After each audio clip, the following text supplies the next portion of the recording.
Hello, everybody. This is Boxing Bros UK, and here's Chris. This is my co-host Andrew, the Boxing Brain. Hi, Chris. Hi, guys. Don't forget, T-shirts are now live, and they're, well, I know we're biased, but they're fantastic, aren't they? Fit great, but look great. They're sports t-shirts for the Genuinely. gym. Like when you feel the material, it's like air ticket material. They're really good, really good quality, man. Yeah. And you help No, us I out can vouch so for we can that. help us out so we can buy a microphone for the next presser. Yeah, exactly. Otherwise, Eddie Hearn or someone like that is going to slag us off for using rubbish equipment. Yeah. All right. Today it's Riffing News, volume 4 or 5. I can't remember. 4 or 5, yeah, one of the two. 4 or 5. It's So yeah. First topic. Right.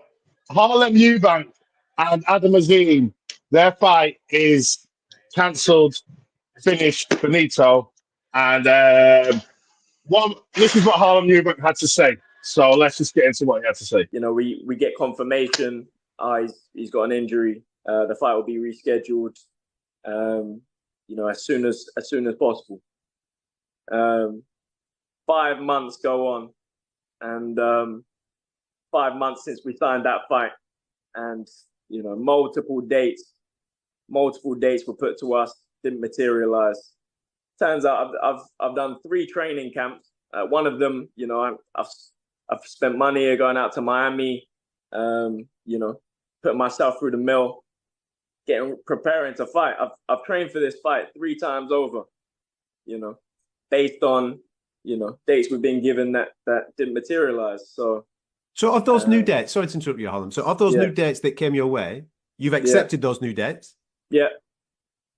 And then what's happened to the date? Exactly. Nothing.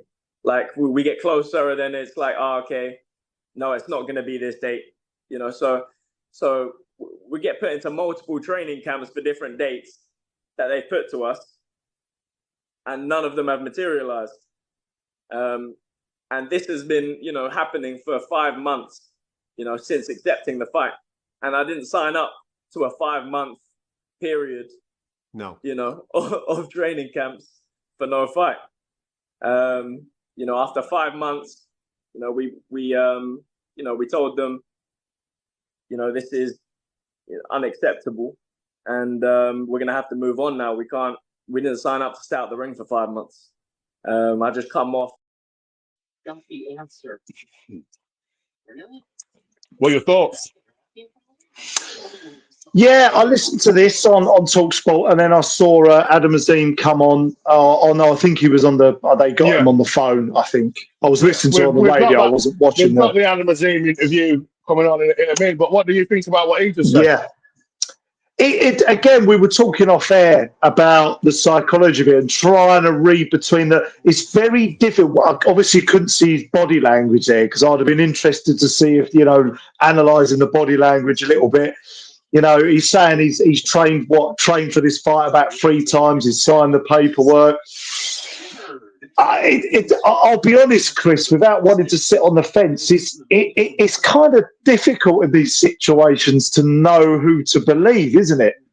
What's your kind of instinct on what he said there? Well, he said that he's kept getting. They give him a date. He's going to camp. It's been cancelled. They give him another date. Going into camp again. So it's only been 5 months. A training camp's 3 months. So he's only really gone into camp once. They've given him a new date, which would be, I think it was October something people was on about.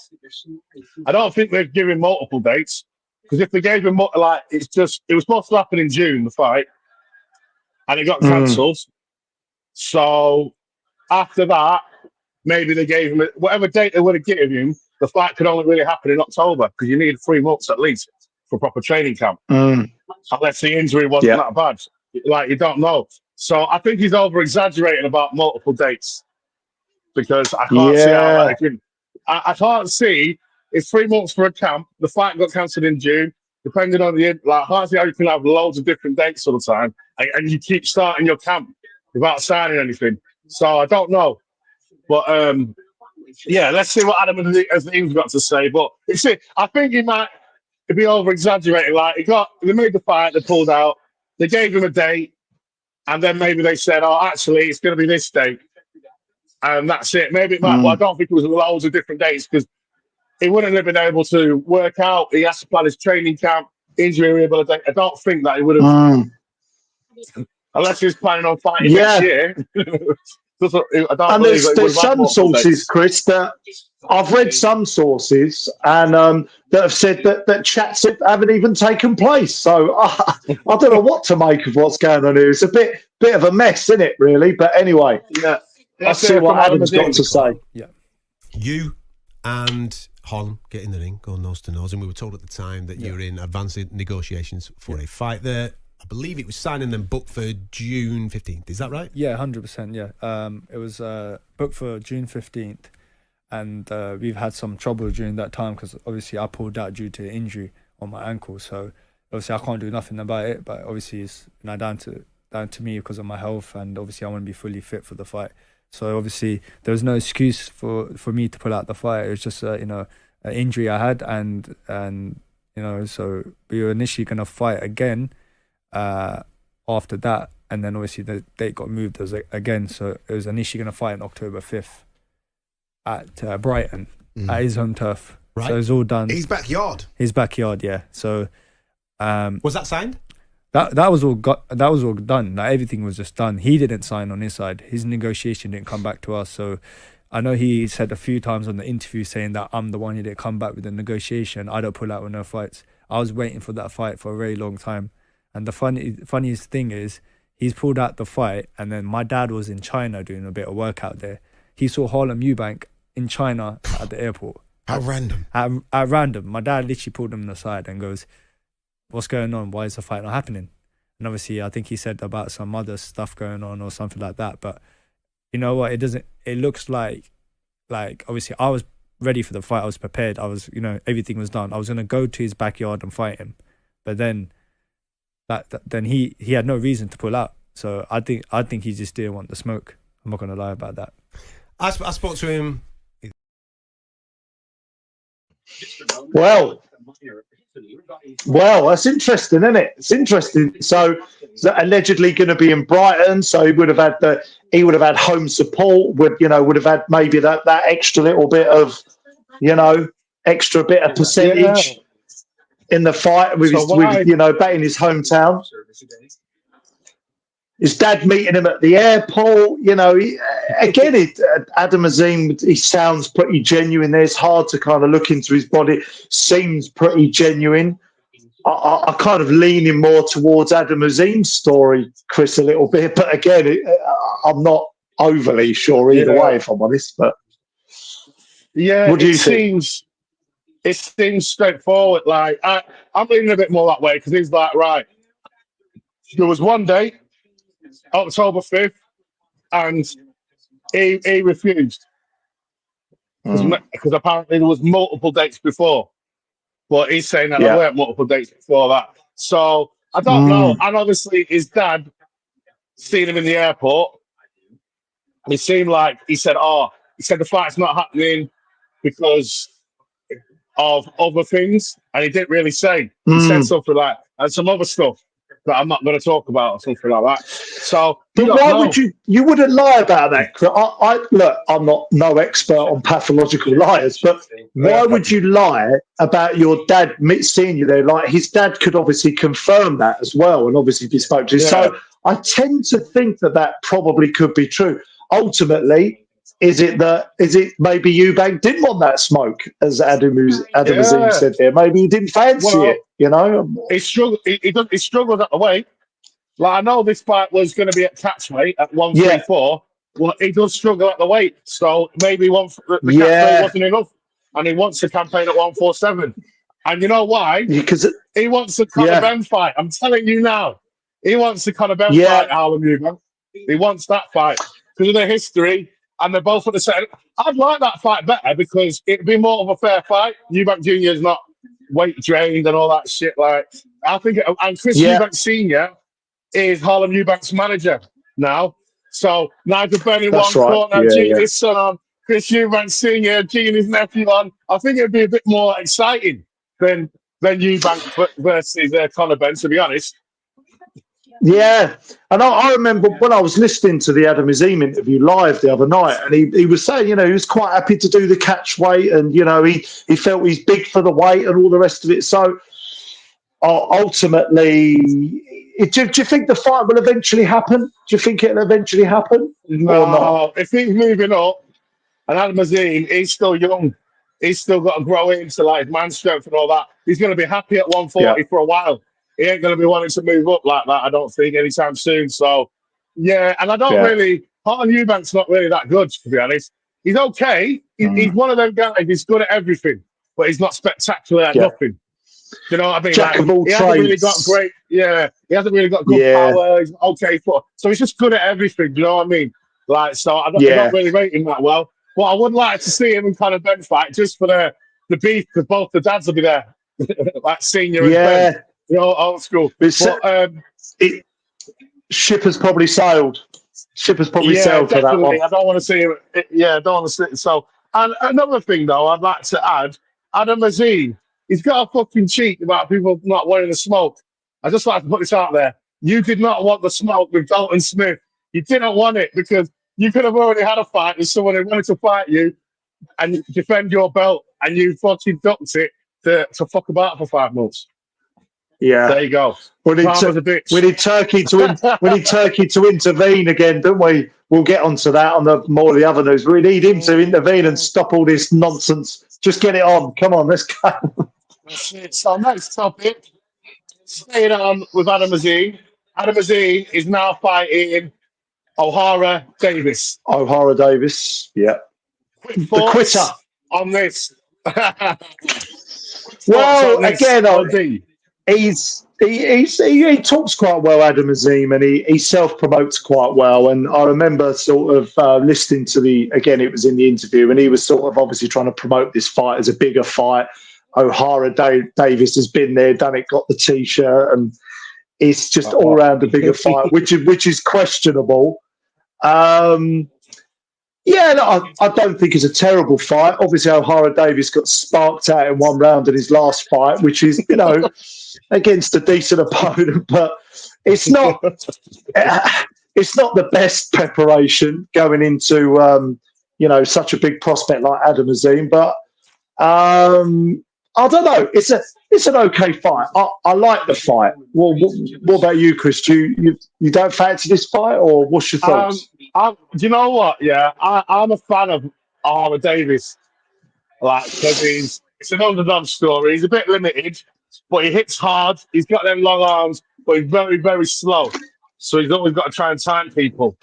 And so I like it. So I like his style sometimes when he's knocking people out, but he can be a boring. And I like him as a person, like the way he comes across in his interviews and sells fights and stuff. I find him funny and entertaining. So I've got a lot Yeah, of time for him. But, yeah, I just if he's clearly just taking this for the money because obviously yeah, he got knocked out one round in his last fight.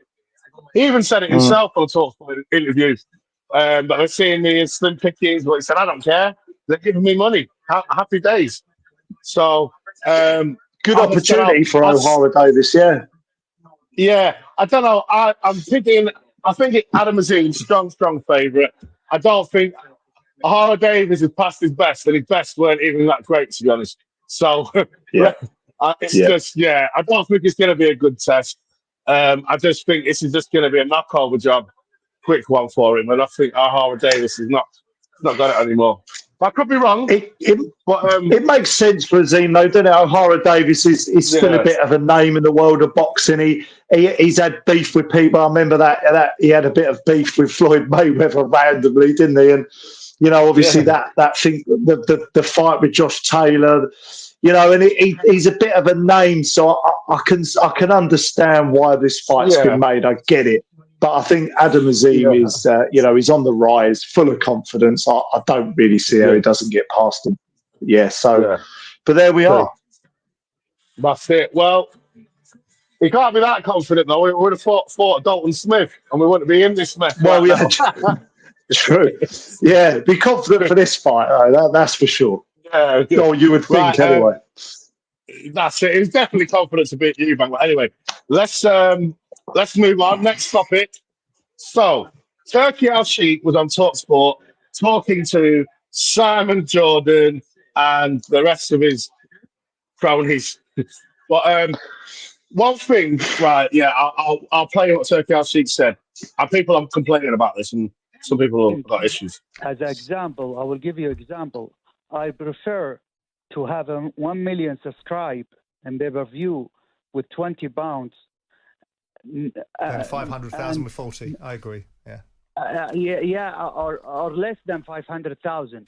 Now with technology and with a lots of things in the social media, the people go around it illegally. Some people, Yeah.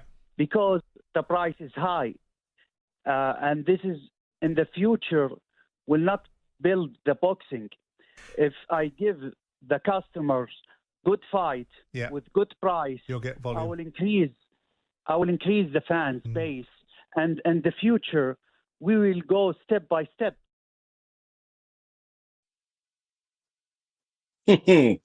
So, Yeah. what are your thoughts on what Turkey Al Sheikh said? Well, I'm going to quote, this is going to be a bit of a random segue here, Chris. I'm going to quote Abraham Lincoln, who's a obviously famous American president. And it's just really random, right? But this sums it up, I think, with how kind of people are in general. You can please some of the people some of the time, all of the people some of the time, and some of the people all of the time, but you can never please all of the people all the time. And this sums everyone up, right? This sums everyone. It really pisses me off. Right? Say what you like about his privilege and his money and the rest of it. The guy is a massive boxing fan. He loves boxing, you know, and that's just a fact. He wants to make it more accessible for people. He wants to bring more eyes to the sport. He wants to grow the sport. He's trying to put out fires everywhere, bring the promoters together, get all the fights that the fans want, bring the PPV pay-per-views down. Or was it 1995 for the AJ Dubois fight we're looking at? And then the Bivol one, he's looking at around £15. What's there to complain about here? I don't get it. What am I missing something? What's the problem? No, do you know why? This is what people are saying. Yeah, even that fucking blood clot fucking idiot Simon Jordan sitting there smiling in Turkey Al Sheikh's face, and then he's like, "But I don't understand why it has to be Turkey Al Sheikh that did it. Why couldn't we do it before?" So if he does that, it just shows he has too much power in boxing and he can do what he wants with it or whatever. And it should have happened before. We should have done it ourselves. The thing is, we fucking didn't, and we never did, and it was getting worse and worse. The separation between all the promoters, even in America, England, everyone hates Eddie Hearn. Anyone who's at PBC, they don't want to fight over anyone in America. So many, like all this shit. And then one guy has come in and changed all that, and people complaining because we didn't figure it out ourselves. Well, who cares? Because we're getting cheaper pay-per-view, we're getting better fights. What is the fucking problem? I don't understand. I know. Well, we don't know. I don't. We do get worked up now and again on this show. We do because we're massive boxing fans, right? And I look, I can understand, you know, that there's certain kind of things people are maybe worried about all being on one potential broadcaster, because I know they're talking about these kind of words. He wants to potentially get everything on one broadcaster and it monopolise. I get ultimately. This guy wants to bring massive fights, brilliant cards, and we've had barely a year of this Riyadh season, and look at the cards we've had. And he wants to bring better price points for people to stop people, like he said, he'd rather have 1 million people buy at a better price point than 500,000 people at double the price. Well, how could this in general just not be good for people to watch unless you all want to watch it on your Fire Sticks and have the Fire Stick buffer the fights all the time and all that stuff? Like, do you know what I mean? Oh, this link is no longer available. Find a new link and all that. Yeah. I mean, £15 in the UK, Chris, for the Beterbiev Bivol card. I mean, because what'll happen is, right, with money's tight for all of us, you know, cost of living, all the rest of it. But when you're like fucking about trying to look for a stream, you'll end up going, do you know what? It's 15 quid. Fuck it, I'll just buy it. That's what Right, people exactly. do. It'd be more likely people go, oh, it's only 15 quid. I won't go out to the pub tomorrow and I'll watch the fight. Sod it. Do you know what I mean? And if they're paying 15 quid, say that it's a casual just starting, and they're paying 15 quid, yeah, and it's a good fight, they might start having like gatherings like it used to be. Everyone have a party, we're all going to watch the fight together, you know, like and start all that stuff. Because obviously people are staying in a lot more. Like there's no downside to Turkey Al Sheikh being able to monopolize everything, or even saying, if you want this fight, you have to charge this pay-per-view price, or you're not fucking getting it. So everyone gets it cheaper. Yeah? Because everyone's going to want the fight. So if he can do that, it doesn't mean he's got too much power. Well, it just means that he's a big boxing fan and he's trying to make boxing cheaper and better and improve the sport of boxing in the whole world. And I don't know why people are all fucking moaning. So negative. Anyway, we have to get political. Or where there's the Saudi money? Who cares? I don't care. Honestly, this topic alone, I know we want to move on because we want to obviously cover another subject or two. I think one or two more subjects, but I could do that as a video just on itself, just ranting. But I'm going to try and rein myself in, calm down, and I'm just going to leave it there. It's just like, because it is like people just go too deep into things, you know. It's just, Right. Next topic: Johnny Fisher cancelled. Fight with Rudenko cancelled due to bicep injury. If anyone who's watching the video, if you check our community, we did post about this, and obviously, if we get a few likes in the community and a few comments, we'll start posting more in there. But we just need it to get a bit more lively. So if you see something prop up in our community, just give it a like if you can. But it's cancelled. So that's a shame. I don't know whether it's a week after the AJ card, wasn't it? The Copper Box, or should I say the Copper Bosh? The Copper Bosh on September 28th. I think he popped his bicep, Chris, didn't he? His tendon in his bicep. Yeah, bicep injury. I think I heard an interview with him, and he said that it was one of those, if he had carried on and then he might have needed an operation, the tendon might have gone on it. And he said something quite funny, actually. I can't remember who was interviewing him. And he said, the thing is, I probably could have got in there and just use my lead left hand and just maybe beat him with one arm, but they advised me not to do that. So which I thought was quite amusing. But it's a shame. And they can't even save the card because he was headlining. So if he's headlining, the undercard's not going to be great at all. So it's just like, it's not even point running the show without him. And he's the main ticket seller as well. So that's the only problem. Yeah, exactly. Because he's headlining the show and he's not a world champion, he's got nothing yet. I think I just think so. If he can't fight, we can't even save the show because he's the one. That's all people that come to see is him, really. So it's a bit shit. Yeah, and what do you? I suppose before moving on, because it's obviously just a quick bit of news. But what do you think about the Riddell? I mean, I assume they're going to find another date when he's healed up and ready to fight Rudenko. But what do you make of the Rudenko fight? I mean, he's well past his best there, Rudenko. And I mean, he took Zhang Povetkin. Who was the other? Who was the other one he fought back in the day? Cabiel. He took them the distance, but that was kind of in his mid-30s, early to mid-30s in his prime. Fought Jared Anderson, half decent gatekeeper for Johnny Fisher. He is. It is definitely a step-up fight, a good fight. But now this fight's off the table with the injury. When he gets back, I think he should go for the Solomon Dakers fight if Moses Atuma doesn't go for it. He should. Well, I don't think he will because because if he beats Solomon Dakers, guess who his mandatory will be? Moses Atuma. Because it's mandatory for the English Did you title, say ain't it? that Did you say there? I slightly missed what you said there. Did you say you wanted Johnny Fisher to fight Moses Atoma potentially? No, Solomon Dakers. Oh, you cut out a bit.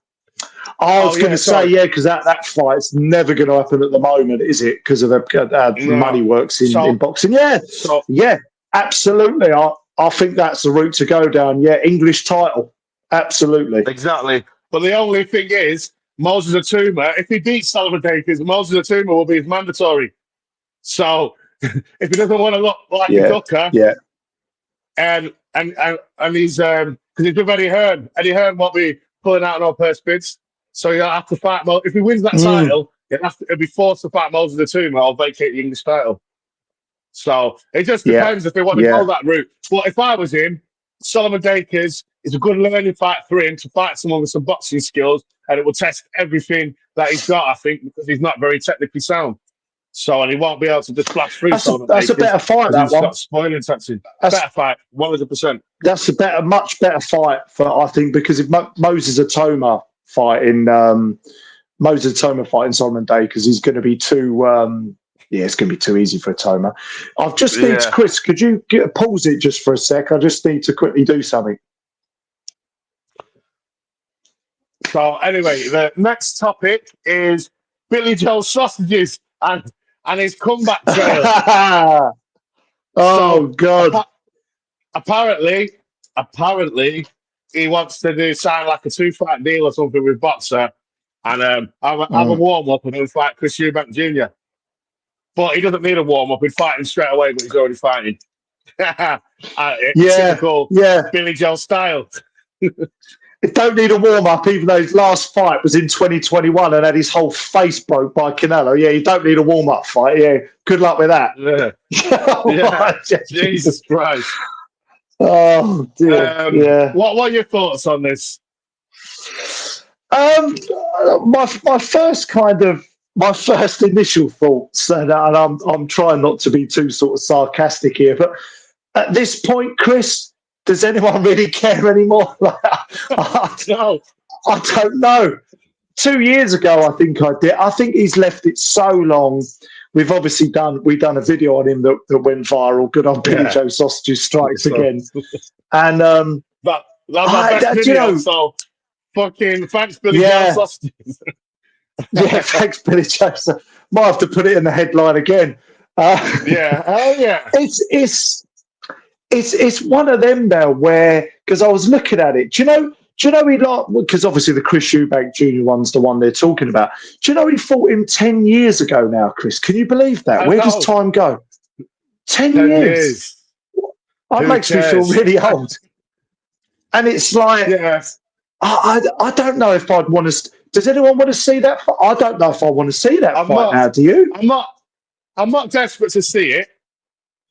And this is the thing, If Eubank Jr. beats him, everyone's going to be like, of course you fucking beat him. The fat cunt just came out the to fight you. He's not been in shape. He's out of fight. You're going to get no fucking credit. No credit whatsoever. You're not going to get no credit. That's the line. You're not. That's the line in an upcoming short. He just come out of the fucking pub to fight. Right, So it's just it's a pointless fight, to be honest. If Billy Joe Saunders came back and looked fucking amazing, and then he had a couple more tune-ups and he was taking shit serious, then But when he's just chatting waffle, I swear he's been every time someone interviews him, he's supposed to be coming back. So I take him with a pinch of salt, guys. I'm almost at a point now where I don't know Billy Joe Saunders personally. Apparently, I've heard. I think this was from the Last Bell podcast, actually, or stream that Daz in there, the trainer, was saying that he's a really good lad. So I'm sure he probably is. But sometimes with all this kind of, he's always on YouTube and the whole traveller thing and calling people. I just wonder whether he's a raving egomaniac narcissist who just wants to stay relevant somehow. It's like, stop posting stuff and saying you're going to do this and saying you're going to do that. Like, you're a two-weight former world champ. Like, just come out and just have a couple of fights, like, and I to do your talking in the ring. Like, I've had enough of it now. Like, he's been talking so long about, what's it, nearly 3.5 years ago now, that the Canelo fight. That's a long time, and he's not exactly. Let's be fair, with all due respect, he's not lived a life in the last 3 years, has he? Do you know what I mean? Oh, we can definitely see that. Yeah. So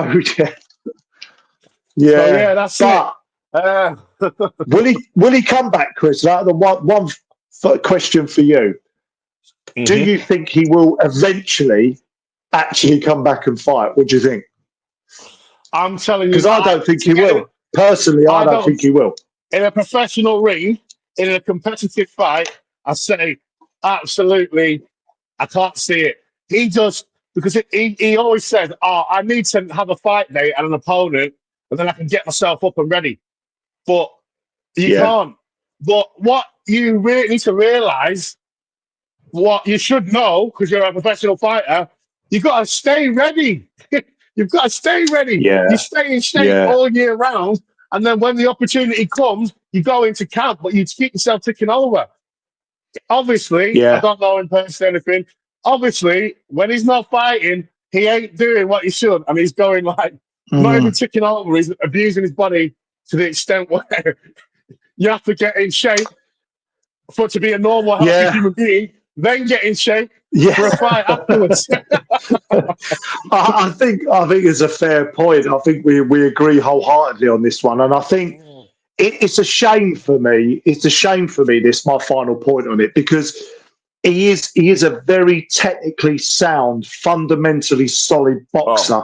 He's a very talented guy, and this is a bit of a historical issue with him in between. A bit like Ricky Hatton had that problem, didn't he, in between fights and camps, where he gets distracted, goes off the rails, likes to party and eat, like we all do. But at the end of the day, we aren't professional athletes, elite athletes.